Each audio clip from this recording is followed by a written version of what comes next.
Ավելի քան 30 մեդալ երկու շաբաթվա ընթացքում ՀԱՕԿ նախագահ Գագիկ Ծառուկյանի հյուրերը այն ըմբիշները, ծանրորդներն ու մարզիչներն են, որոնք Մոլդովայում ու Սլովակիայում ամենից վեր ծածանեցին հայոց եռագույնը։ Հենակետային մարզաձևերի ներկայացուցիչները դարձյալ ապացուցեցին, որ ըմբշամարտի ու ծանրամարտի հայկական դպրոցները աշխարհում լավագույններից են։ Սա տարիների գրագետ ու հետևողական աշխատանք է, որը տալիս է իր արդյունքները։ Շնորհավորելով մարզիկներին, հայրենական սպորտի ղեկավարն ընդգծում է, որ արժանապատիվ ու վաստակած հաղթանակների սպասում է ամբողջ հայազգը։ Առաջին հերթին ուզում եմ ի սրտե ձեր բոլորին ողջունել։ Ասեմ ապրեք, հալալա ձեզ, որ կարողանում եք ցանկացած մրցմանը գնաք աշխարհի Եվրոպայի առաջնության, մեդալով վերադառնաք, հայազգի պատիվը բարձր պահեք, դրոշը բարձրացնեք, հիմը հնչեցնեք։ Այսօր մեր երկիրը այն վիճակում է, որ ցանկացած հաղթանակ մարդկանց ոգևորում է, հնարավորություն է տալի ուրախանալու, հույս կապելու, որ ամեն ինչ լավ է, որ հայազգը շատ ուժեղ է։ Այսօր ամեն մեկը աշխարհի տարբեր ծայրերում ցանկացած հայ հպարտանում է, որ ինքը հայ է։ Ծանրամարտի Եվրոպայի առաջնությունում տղամարդկանց ու կանանց մեր հավաքականները թիմային պայքարում առաջինն էին, իսկ համաշխարհային ծանրամարտի ամենահզոր մարզիկը Վարազդատ Լալայանն է։ Սա հպարտություն է մոլորակի բոլոր հայերի համար։ Բրավո։ Եվրոպայի չեմպիոն Վարազդատ Լալայանն է ձեր էկրաններին եւ այդ սպասված Լաշա Տալախաձեն անձամբ շնորհավորում է Վարազդատ Լալայանին կախում ոսկե մեդալը։ Այսօր դուք բոլորը տեսաք մեր հսկան Լալայանը, որը այսօր աշխարհի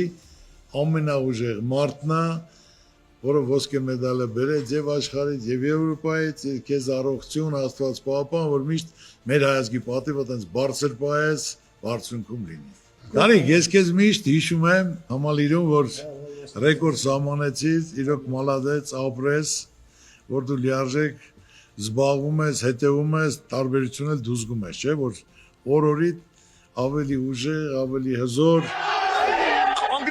Կանգնեց, ապրես, վերևում Գարիկ։ Ու հրել Գարիկ, Եվրոպայի չեմպիոն։ Ձեր էկրաններին։ 109 կիլոգրամ քաշային կարգում սպասված վերադարձ էր Սիմոն Մարտիրոսյանի մրցելույթը։ Նա արժանի պայքար մղեց ու դարձավ Եվրոպայի փոխչեմպիոն։ Ապրես, կեցես, ֆանտաստիկ է աշխատում։ Մալխաս Ամոյանի քառակի չեմպիոնությունը եւս հպարտության անսահման պահեր պարգևեց աշխարհասփյուր հայերին։ Ամոյանը նույնպես ցանկացած մրցման հնարինը, աննարինը անում է, կարողանալով կազմակերպի հայազգի պատիվը բարձր պահել։ Հենց այնպես մեդալը չի լինում, մեդալը ընդ դրած չի, այլ պետք է չարչարվեն, պայքարեն, պարապեն, որ կարողանան լիարժեք հաջողության հասնել։ Իսկ Արթուր Ալեքսանյանը վնասվածքի պատճառով այս անգամ չհաջողեց, բայց դրանով նրա համաշխարհային փառքը չի խամրում։ Ուզում եմ ասեմ, որ դու էլ մեծ գործ ես կատարել, եղբայր ջան, ամբողջ ուշադրությունը դնելով, որ մեր օլիմպիական չեմպիոնն է, 7 տակի Եվրոպայի չեմպիոն, քառակի աշխարհի չեմպիոն, օլիմպիական չեմպիոն, դու էլի արժանի ես պարգևատրման ախպեր, որտեղ օլիմպիական չեմպիոն ես, դու ոչ մեկ իրավունք չունի մոռանալու եւ ամբողջ աշխարհի հայությունը պետք է գնահատի, հարգի, ով հայազգի պատիվը կարող է աշխարհում մեկ բարձր պահել։ Արթուր ջան, դու նույնպես մեծ ներդրում ունես։ Օլիմպիական կոմիտեն չեմպիոններին կպարգևատրի, իսկ մինչև այդ հատուկ նվեր ունեն։ Քանի որ լինել է հայնական մեծ պատերազմի 80-ամյակը, մեծ ծնողների պապերի հաղթանակն է, որը միասնական կարողացել են մասնակցեն, հաղթանակ պարգևել եւ դրա համար կա բաստողած արտադրած կոնյակներ, որը 1945 թվականի բերքից խաղողիցը, որը դա վաճառքում չի լինելու, չի վաճառվելու, միայն ճիշտ հասցեատերերին։ Եվ այդ հասցեատերերից այսօր նստած են այստեղ։ Ոչ մեկին ոչ մի բանով չես կարող զարմացնել։ Ուշադրություն, վերաբերմունք, հարգանք, որ մարդը ավելի լավ մասնակցի, ավելի դուխով, ավելի հավեսով, ու ամենակարևորը իմացեք, որ դուք ձեռագիր եք թողել։ Ձեռագիր եք թողում, դա միշտ դարեդար հիշելու են ձեզ։ Այսօր մեր ազգը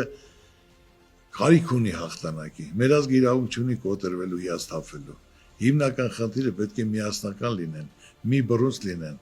Իսկ այդ դեպքում միշտ էլ հաջողություն ու հաղթանակ լինելու է ցանկացած ոլորտում։ Արժևում արդեն աշխարհի առաջնություններն են, ինչպես ՀԱՕԿ նախագահն է նշում, մեր մարզիկների սպասելիքները ավելի մեծ են։